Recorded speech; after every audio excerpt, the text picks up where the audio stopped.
All right. This is Plutocracy Now. You're listening to Joey Hornbuckle. Brian Baisden. Bridgman Bolger. Steen Kirby. Scott Brown. So, we want to talk about foreign policy 2014. And here's the thing. I think 2014 went pretty well. And I'd rather you just take this away and just go with it. Just because I feel like you have criticisms. I have no idea what they could be. So bring it on. Well, I'm certainly in 2014 and now 2015, I'm very concerned with the aimless foreign policy of the Obama administration and also the EU and other major powers in regards to how they're handling major national situations in Russia with Ukraine, in Yemen right now. I heard Obama might be, or the administration might be more looking at taking a side. Well, that's been a long story. I could go on another show on that. But in Syria and also Iraq with ISIS Was and there the greater Assad truth regime. to that? Yes. Okay, that's all I want to know. And the thing is that we have seen an administration that seems proud of itself on foreign policy. Last night in the State of the Union, Obama certainly sounded proud of himself with what he's done internationally. Well, he's gotten a Nobel Peace Prize. Steen, have you gotten a Nobel Peace Prize? Yes, I'm qualified to speak about this topic regardless. But all the same, the thing is that, for example, we saw an Obama administration that in June of 2014 said that the situation in Yemen was a model for Syria and Iraq. Right now in Yemen, they just had another coup. Wow. Al-Qaeda is a major organization there, and the drones have done nothing but make them proliferate and be worse, and the rivals of Al-Qaeda are just as bad there, and they've had a coup. And again, it's the nation with no water. But all that comes back to, I mean, can you blame that on U.S. foreign policy? Though? Yes. I think all that yes, I can. Hold on. Because, remember when we were talking about the Middle East, and all I kept saying was sectarianism, dude. Just religious tribalisms, old tribalisms, top of, like, the states that got imposed by the British, and there's dumb colonialism. I agree, but we stir that up. We stir that up for our own benefit. We send hundreds of millions of dollars to the Yemen government. We do the drone situation there. In the meantime, we won't even help them. We contribute to the tribalism. I guess I agree. Yeah, I agree with that. We stir that up. I mean, Lawrence Arabia, that's what he did. You know. And the thing is with Iraq and Syria, Obama thinks he's doing something great by doing airstrikes. The territory that ISIS holds in that region has doubled since the airstrike started. It's about the size of Texas now. Yeah, it's getting worse. And I said 2 years ago, I don't know how many people really know me or follow me, but I said 2 years ago that if we don't get involved in this Syria situation, we don't get rid of Assad, there are going to be some crazy, awful people that come up, and that's what we saw. You said that. I know it, Steen. You've been speaking the truth ever since I've known you. It's been at least 2. What's your Twitter handle? NolesFan 2011. Say it again. NolesFan 2011. NOLESFAN 2011.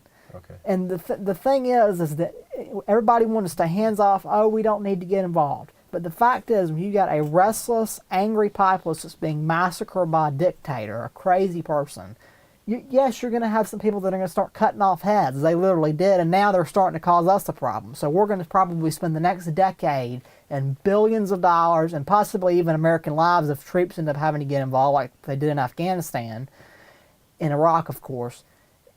But here's what I don't get, though. Syria isn't, like, we didn't create that situation. That just happened. We didn't do anything about it. We let those people die. So you're saying we should have been more assertive. Yes. We should have been, like, more neoconservative and just, like, gone in there and been like, we're going to invade this bitch. You don't have to invade. I was saying we should have just drone strike the whole... We could have provided weapons. And there was a natural group of people that were... Syria was like a what Western... we did in Libya, but then Look, the whole Syrian civil war started because the Assad family started torturing and raping fucking children and killing them. And then people uprised and they fucking machine gunned them in the streets. That's straight fascism. We shouldn't stand for that. But then at the same time, when they're smashing down and occupying, saying the same kind of things like, oh, it's peaceful protest, you can't do this, but it's all just fucking empty rhetoric. I mean, and the thing is about qualitatively different, but the thing is about Syria is that people that maybe don't follow the Middle East, but that was a relatively Western educated and secular nation. That was not Pakistan. That was not.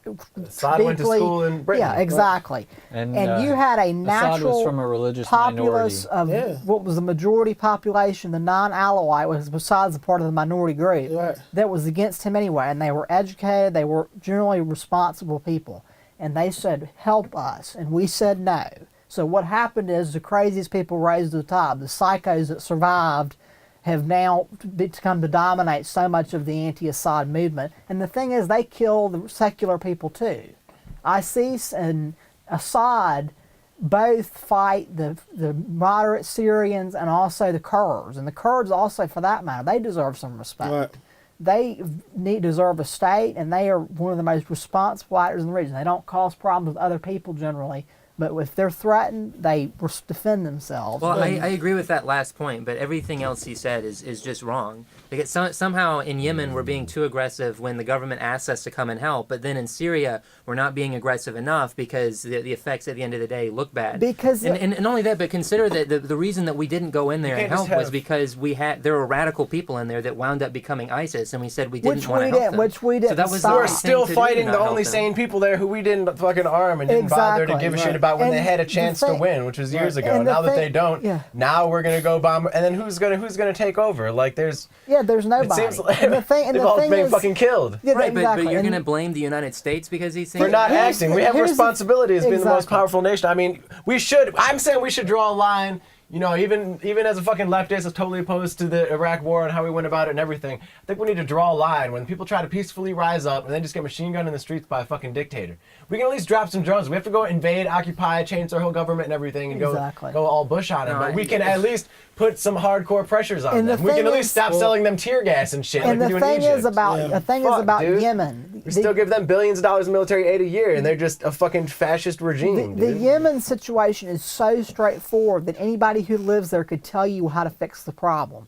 That country is poor and they have no water. Right. Instead of spending all this money on drones and arming a weak civilian government that doesn't really have any power anyway, why don't we go in there and help them have more water and better economic opportunity? Give them science because books and that's wells. because that's what Al Qaeda does. Because there are factions that the first one going into the area and try to educate them or give them anything. The tribal leaders are going to control all the resources that we give and allocate them to whoever they want. There's a very simple strategy that many of these radical organizations use, whether it be communists, KKK, Al Qaeda, any of these really extreme groups. They go into these areas that are underserved and they say, we can help you, we can get you jobs, water, food, better education, whatever it may be. So in Iraq and Mosul, in Yemen, it's Al Qaeda saying, we can get you water, we can make sure the electricity runs, we can pay you money. And that's why most people maybe in those areas aren't really angry at them, because in a way they're treating them better than the civilian government did. Certainly as we look as Americans and see all the awful things they do, the way they treat women, the way they murder people and enforce very strict religious laws, that they're awful. But to them, if somebody's drilling water for you and making sure that you get paid so you can feed your family, would you really hate that person? Well, and if they would kill you if you really showed That any real too, opposition. exactly. So, I mean, put all that together. Yeah. When they kill you, yeah. I mean, but also if they're no, he's right there. I mean, if they're really helping the population in some ways materially, and then on top of it, if So we other have to people- counter that. If you want people to be pro-America, pro-Western, pro-democracy, you have to make it well, Steam, incentivized to their there is a problem with pocketbooks. that, and those potential monies that could be spent on weapons manufacturers and defense contractors are going to be diverted. So you really have to take that into account when we're going to finance foreign aid operations. and you said Yemen is simple. Okay, maybe so. That's fine. But Syria seems really complex, and I'd like to go back to Syria and ask you the question. I know that when we did actively help get Gaddafi out of Libya, Libya has kind of, it looks very unstable. It It doesn't looks look worse than it was before. Yeah, It's not worse, It is but worse. they had. Well, I was involved in that personally, so I know tons about that situation. And the thing is that what happened in Libya, they're having to go through things because there was a power vacuum. You had one family control everything for 30 years, so it's going to take them time to find leadership that's not crazy. Hey, yes or no? Was the And- quality of life better under Gaddafi or now? No, because in But you can terms say of the same thing for But the should we American not take the Revolution. long term? Yeah, should we not take long term consequences I think into the effect? I long-term mean, is should we more just let important. fascists rule forever because Yeah, it's going to exactly. be You better can't- than you if can't what say happens the after devil Gaddafi? Gaddafi No. wasn't necessarily a fascist. He just pissed off some people No, I think it was like- economically. Well, But that's just a comparison, though. So- here's an example of what Let's see. Gaddafi did. Gaddafi would take 11-year-old girls out of school and rape them. Is that a leader that we want to keep in power? Someone that's molesting children? Now, obviously, did a lot of other horrible States things. is the police of the world, and we say no, take them out, take them out. But I would like to ask this question. I get to ask it, Steen. What about Syria? What would the end game in your mind have looked like had the U.S. taken the initiative and taken more steps against Assad? This is what should have been done. The Kurds and the moderate FSA should have been supported. We should have done airstrikes against Assad, but more importantly, we should have sent them money and weapons that they And then needed. when ISIS they cropped needed up, we could have fought them anti-aircraft too. weapons. Yeah. They could have at least had a chance to establish a stable ISIS government. didn't exist until 2012, and ISIS started in Syria. A lot of people talk about Al-Qaeda in Iraq. Those were just the former fighters. Al-Qaeda in Iraq was dead. ISIS started in Syria because of Assad. He started it. Yeah. But let me just go back to what you said. But that argument about Gaddafi goes out the window because of Assad. And then you look at what's going on in Qatar, and there's certainly a lot of that? there's certainly a lot of power plays. The Saudis promoted a lot of extremist groups like Jabhat al-Nusra but in we Syria. need that oil. Yeah, exactly. It's a problem, but the point being is Assad he's only got 20% of the population. He would have been gone in 2 to 5 months if we had just done a Libya thing with maybe a few more weapons. And then you probably would have had a majority, right? Yeah, like you would have had government. probably an ex-military general or someone, a business leader or something take over. I'm not And saying you saw that what happened in Libya. I'm not saying that he would have been a saint, but the thing is, when you intervene, you have to stay involved in these countries. You can't just say, okay, bombs have stopped dropping, now we're just going to give up, because any war-torn country is vulnerable. Well, guess what? We stayed involved in Afghanistan for quite a long time. Why was the Marshall Plan done after World War II? To rebuild Europe. Okay, There's nothing like the Marshall Plan ever been done in the Middle East. What was the geopolitical reason there? Because there was a streak of, say, in Greece and other nations, in Italy, of communism, because we were capitalists and we were Western. We were concerned about the Soviet influence over Europe. And the thing is that in these war-torn countries that had problems rebuilding, we sent them tons and tons of aid so that they would remain receptive towards the more Western outlook and not be attracted as much to communism, because the Soviets were also trying to do rebuilding. You know how much money we give to Pakistan? I know, because all right. So we got about 3 minutes left. So what? Any other foreign policy? Okay, Boko Haram is East? killing people in Nigeria, and the world is ignoring it. And it's I don't know if the world's. I've heard a lot about it more recently. Boko Haram's been killing people in Nigeria for a long time. But they killed 2,000 people within a 7-day period. Here's something that nobody's talked that about. much economic activity in Africa. So can we Well, talk that's about where the TPP? that's where you're wrong, because Nigeria is the major largest oil economy producer. in Africa. And a major oil but it's producer. Africa. It doesn't trickle down. The thing is, too, everybody's talking about Muslim extremism. In Central African Republic, which is a former French colony, there are Christian militias. I'm talking about religious extremism. Religious, all religion, no matter what it is. If you're Alawite, if you're Shiite, if you're Baptist, whatever. I'm gonna speak real quietly because I know Hindu. I'm gonna speak real quickly on that. Okay, Religion is inherently problematic. Religious I'm gonna always say extremism that, is based as long as it looks true. Directly upon education, like so many things in society. Back to education, I always do this. But okay, if you look at the Muslim immigrants in America compared to Muslim immigrants in Europe, what is the difference? Education, right?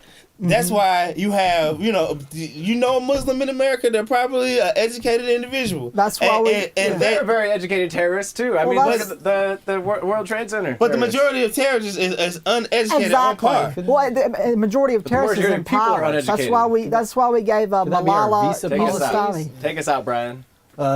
We'll be back with more Plutocracy Now.